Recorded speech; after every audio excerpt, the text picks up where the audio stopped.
Special welcome to today's podcast. I am excited to have Kai join me all the way from Sweden. Kai is a security culture specialist and expert. Kai, welcome to the podcast. Thank you so much, Sarah. It's a great pleasure being here. Thank you for making the time. How is Sweden? Sweden is quite nice today. It's winter time. It's not so warm, so we have snow. I can take my snowmobile outside and have fun. Fantastic. Beautiful. Kai, let's start our conversation by just having you introduce yourself to our listeners. Tell us about yourself and the career journey that you have walked. Sure, Sarah. So I've had a long career now. It's past my 50s, and been working with security related topics and especially computers for 35, almost 40 years. By working, I mean also playing, obviously, as a teenager. But I started focusing on security culture in 2015, 2005, 6 ish, when I decided that I didn't agree with how our industry, the information security industry, dealt with employees and training and understanding how the employees actually may need some other support than just an annual compliance training. And that led me to build something we call the Security Culture Framework, which today is a global de facto standard. A few years later, in 2015, I started a company where we focused on measuring security culture. This company we later sold to an American company called KnowBe4.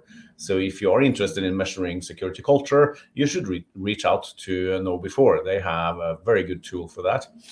I'm a little bit biased, but and recently I set up a new company called Praxis Security Labs, and where we focus on helping organizations create and manage that kind of secure culture that you want to reduce risk, improve security, make your employees happy, and of course save money while you do all those things.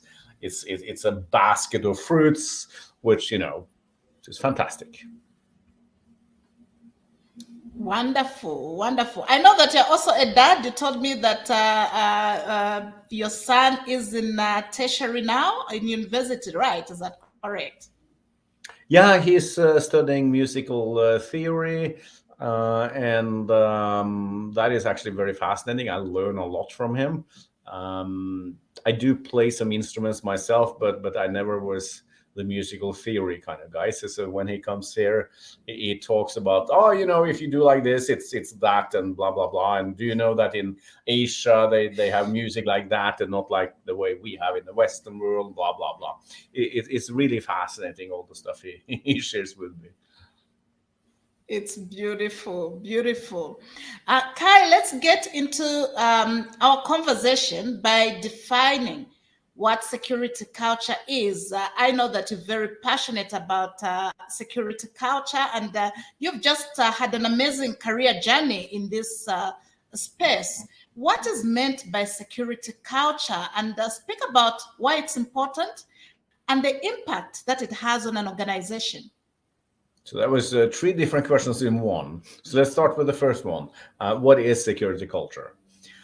Security culture is that part of a culture, either in an organization or in a country or in a region, that influence the people that are members of that culture and their security. So any ideas you have, any kind of customs that you have, or behaviors that you have when you are at your workspace, for example, that influence the security of your workspace. That is what we mean by security culture. Very often I'm asked, so is that like something you either have or you don't have? And the question there is no, it's not the question of not having it. Every organization, every human being is part of a security culture. The question should not be if you have it or not, because you will have it. The question should be what quality does that culture have? Is it a good security culture or is it a bad one? And it should be no secret you want it to be a good one, not a bad one. Absolutely, absolutely, absolutely. And so, why is it important then to have a security culture? Why should an organization bother? So a difference between a bad culture and a good culture is that in a bad culture, people will do whatever they want to do, whatever they feel like doing, because they don't really understand or care about the context of the organization. So, for example, they will be clicking on links or opening attachments or just doing whatever they feel like without thinking, may this have a negative impact on the security of my employer or my workspace? So that would be a bad kind of culture. Why is it the problem? Well, one of the reasons is that we know that social engineering is causing a lot of problems when it comes to cyber security or incidents, if you like. And that means that if I can social engineer you to open an attachment that I have loaded with some bad software that gives me control of your computer without you knowing, I win, you lose.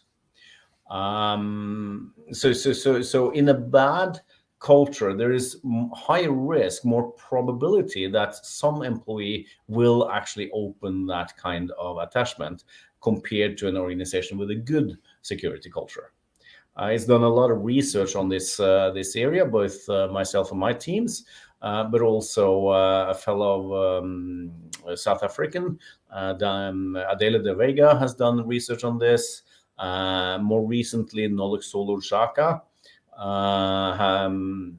of University of Mandela, I think it is.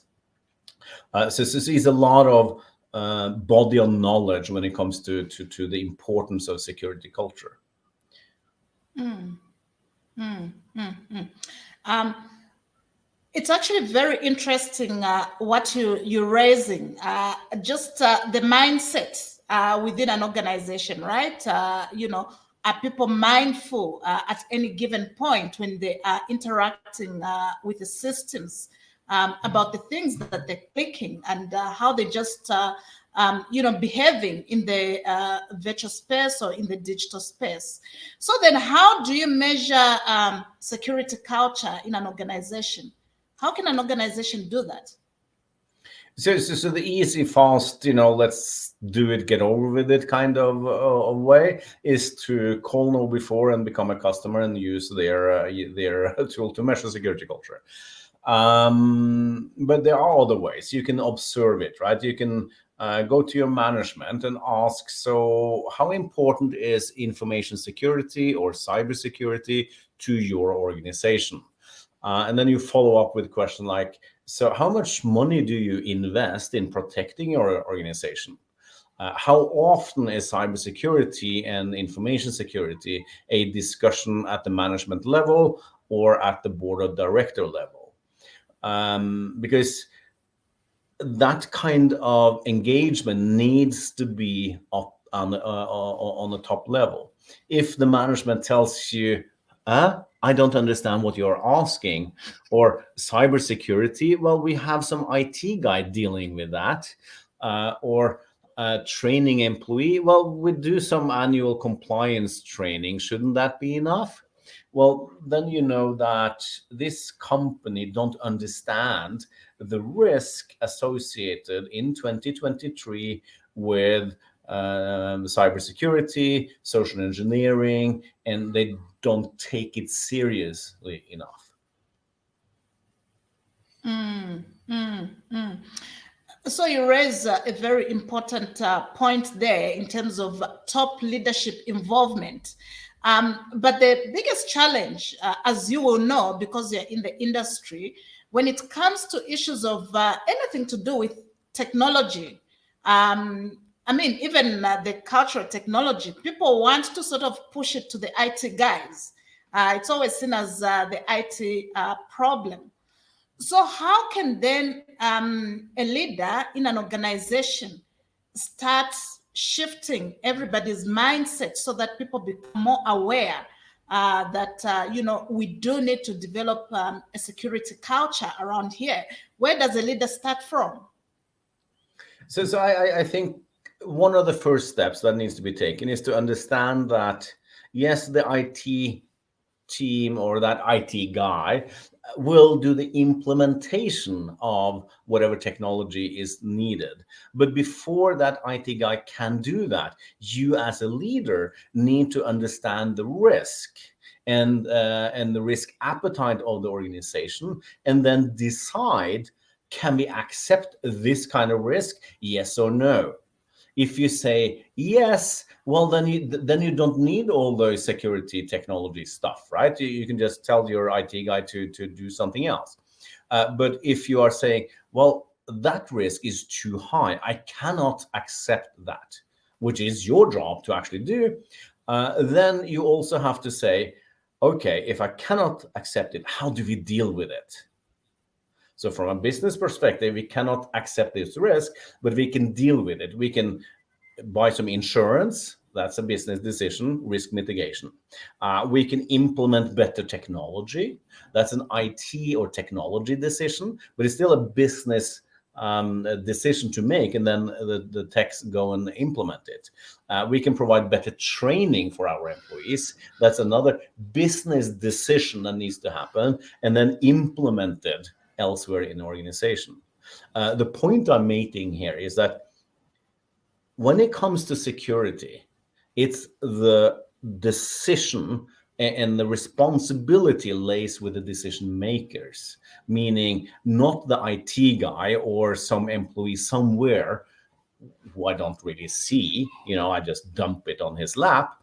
It is the managers, the board of directors in many cases, responsibility to ensure that the risk landscape for your particular organization has been understood, described, and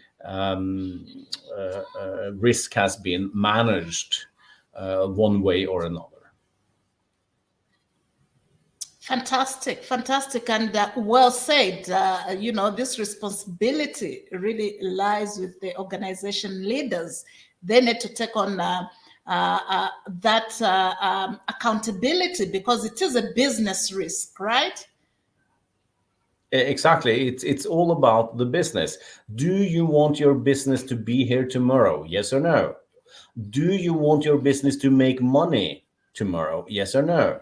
And of course, if you say no to those questions, you don't need security. But if you do want to make money and you do want to do that tomorrow as well as today, then you need to care about security. And in order to care about security, you need to understand what it means. You may not need to be able to configure a firewall or implement some technology solution, but you do need to understand what happens if your technical controls are not adequate. How does that influence the risk for your company? Absolutely. Well said. Kai, you have developed a security culture framework, and you did that way back in 2010. Do you just want to talk to us about this security culture framework that you have developed? Sure. So the security culture framework came about because back then the security industry didn't really know how to work with employees who did not do security. So it's everybody else basically, right? um, and it was a huge vacuum, if you like, in the space where people were trying their best but didn't actually know how to deal with these issues. So I created this process based on the Deming Circle, PDCA, and framed it in an organizational culture context. So basically, there are a few steps. The key one is you need to measure where you are, and you need to define some goals. You preferably with the same kind of metrics. And then when you have the goal and your current status, your baseline, if you like, you need to understand what are the differences between what you have and what you want to have. And then you make a plan to bridge those gaps.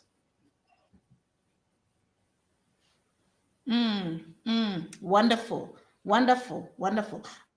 And I think that should be part of almost an everyday business process, that people should be engaged in. Definitively. Almost any security is here. And definitively, when it comes to organizational culture side of things, is an ongoing process. It's not a one-time project, but an ongoing process, which is why a framework can help you do the right things in every single iteration, and then you improve, hopefully. If you but even if you don't improve, as long as you follow the framework and you measure, you will know that, oh, I did these things, I hoped they will take me up here, but instead I ended up down there. Okay, I will not do any more of those things. I will do something else that hopefully will help me get back on track. Because you measure, you are able to tell and correct for those mistakes as well. Excellent, excellent.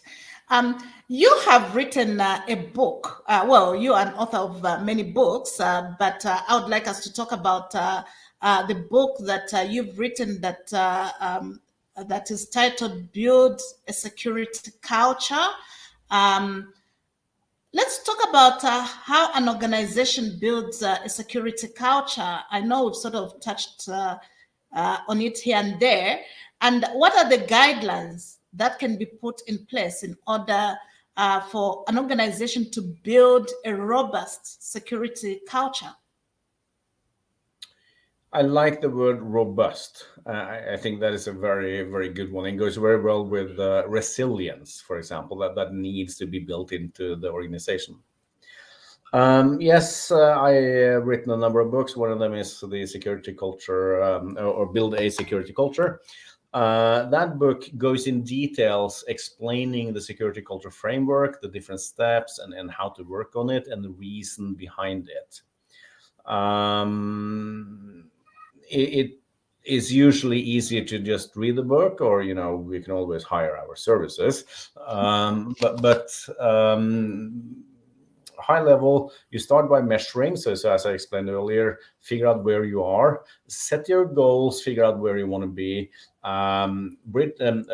understand the difference between where you are and where you want to be, create some interventions. So for example, trainings or new policies or better technology, whatever interventions you put in place, implement them, and then you are back at step one, start measuring again. Now, the second time you measure, you already have a baseline, and you do have that future goal of yours. And then hopefully your new, call it an intermediary measurement, is somewhere between those two. That will help you know that, yes, I am actually moving from where I started towards where I want to be. And then you just do the same again and again and again. And sometimes you will adjust your goals because, you get better and the world is changing. So you may need to change them based on external factors. But as long as you do this continuously, preferably over a 12-month cycle, you will be improving. And of course, if you set good goals, relevant goals, like, for example, building a resilient organization. And by resilient, what I mean by that is an organization who is able to sustain itself even if it gets victimized by an attack. Let's say that ransomware hits and it's successfully shutting down the company. A resilient organization will be prepared. It will have prepared the employees so the employees knows how to respond. They don't get panic. Instead, they know who to call and how to call and how to act. Instead of paying the ransomware, there are procedures and systems in place to bring back backups. Maybe the networking system has been segmented, so only small parts of it has been influenced. And most importantly, the management do not panic. They understand what is going on because they have prepared for this, and they have a press plan, so they can go to the press and say, "Hey, this happened to us. This is how we're dealing with us. Follow us for the next few weeks, and everything will be fine." Excellent, excellent. And you've shared some beautiful nuggets there.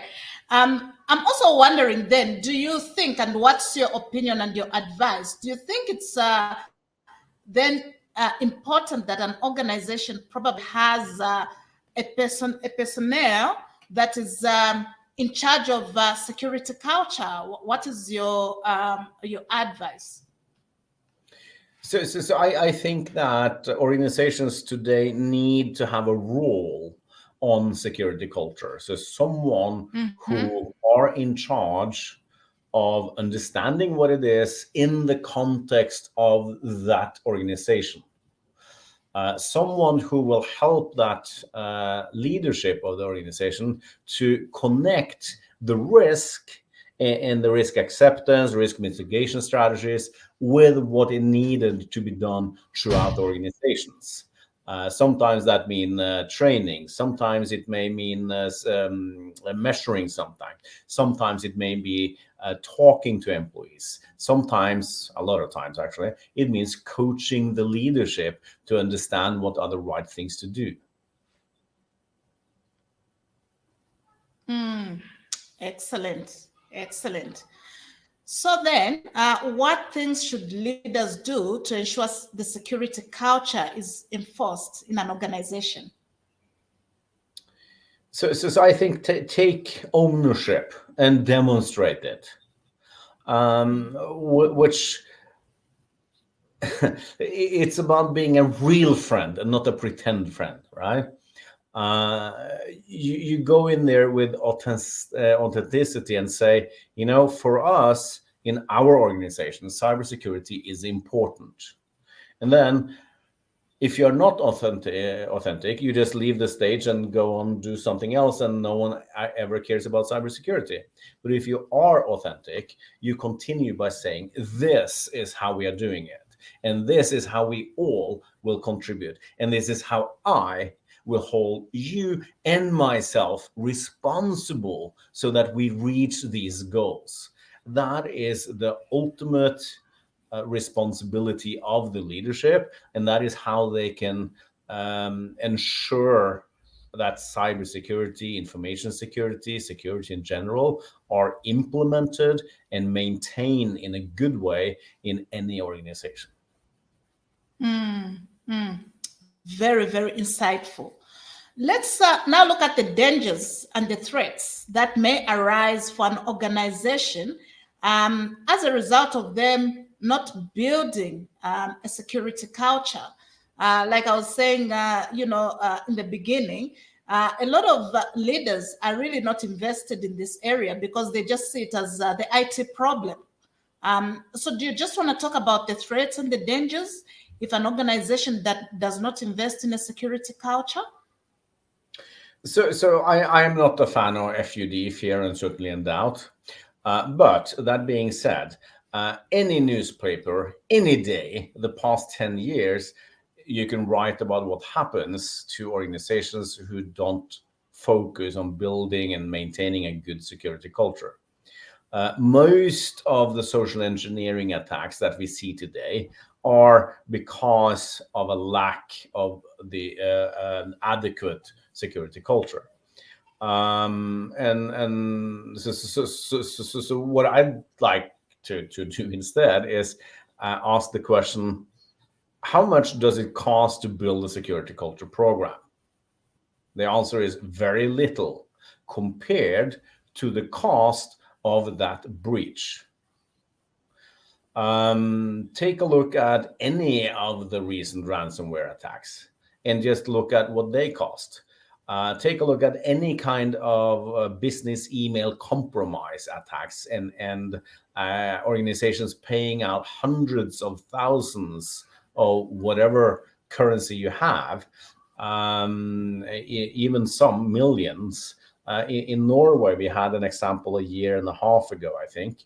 One organization paid out the equivalent of $15 million. I'll repeat that, $15 million in one paycheck to one scam, business email compromise.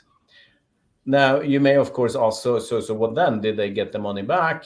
And well, what then? They did go to the police. There was an investigation, but they never got their money back because it's gone. This is professional scammers. These are professional criminals who have one job, and they take their job more serious than most of us does, and that is to get your money.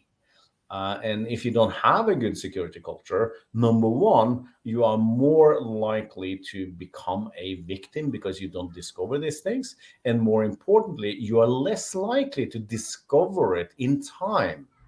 Another client of mine also were exposed to a business email compromise a couple of years ago. Less money involved, but more importantly, what they had in place was good routines. So they discovered this before they actually started paying the money, and they managed to stop it. So those two examples are bad culture. We pay 150 million Norwegian or $15 million and never see it again. Or oh, someone is trying to scam us here. Let's see. This doesn't seem right. Let's stop this, shall we? Yeah, we stop this. Yeah, thank you so much for even sharing those live examples. It just shows you the seriousness that comes with, lack of having a security culture in an organization. Again, it's a business risk. So leaders really need to be very invested in creating a security culture that works for their organization. Let's look at the research that you are involved in. You lead a team of researchers who are dedicated to improving and understanding how human factors influence security. Please, can you just share with us some of your latest findings in this area? So some of the findings are little, but in an industry where very little academic research has been conducted, even the little findings are huge. But instead of sharing some little one, let me share my favorite one, which is actually a huge one, also in organizational theory. A couple of years ago, Dr. Gregor Petrich and myself published a paper on the impact of norms and behaviors and communication in an organization. The context was security, of course, and what we did was examine how organizations communicate, how they do security, and compare that to how employees behave. What we saw there was very, very fascinating. If you, as a leader, say that we are doing security, but no one believes you because you're just lying, you're just pretending that we are doing security, but we actually don't. What we saw there is that every employee, or many employees, started doing less security afterwards. So by pretending that you're doing something and everybody knows you don't, things get worse. The good news, though, is that if you say that we do something, it works, and you actually do it, then the security also improves. So the behaviors of the employees improves. What you can learn as a leader here is, number one, never lie. That doesn't pay. But more importantly, if you want to have a state of security, don't pretend that you have it already if you don't have it, because then you will go sideways. Instead, say that I envision this state of security. I would like us to have this state of security. I dream of reaching this state of security. Because then what you do, you instill this vision in your employees, and they come with you and start creating it instead of tearing you down from, lying tower. Beautiful, beautiful, beautiful. So I love again the responsibility that you are placing on the organization leaders and really walking the talk, right? Is what this is about. Always, but it's also recognizing what the job is. As a leader of an organization, even as a team leader, your job is to protect the organization. Your decisions are risk-based decisions. If you want to invest in something or buy something, whatever it is, you will always, hopefully consciously, but at least unconsciously, you will ask the question, will I get a profit from this purchase? We sometimes call that return on investment. How long will it take before that investment pays for itself and makes a profit? Now, that is a risk-based decision. You don't know the answer when you buy it, but you make some calls on it. So you know already how to deal with risk and make risk-based decisions. What you don't know yet is that you need to apply that same decision framework that you use in other business related decisions, also when it comes to cybersecurity, because they are now part of your business. So understanding that makes it much easier to also accept the responsibility that comes with it. Wonderful, wonderful. Kai, it's been just a fantastic conversation. You have brought so much insight and so much thought leadership. Thank you so much for just sharing such wonderful nuggets. As we bring this conversation to a close, do you have any closing remarks? So I want to make one point here, and that is that 10 years ago, or 12 years now, 13 actually, there were two countries in the world that even spoke about security culture. We already know that in 2010, I created the security culture framework. So at least one of those two countries is Norway, right?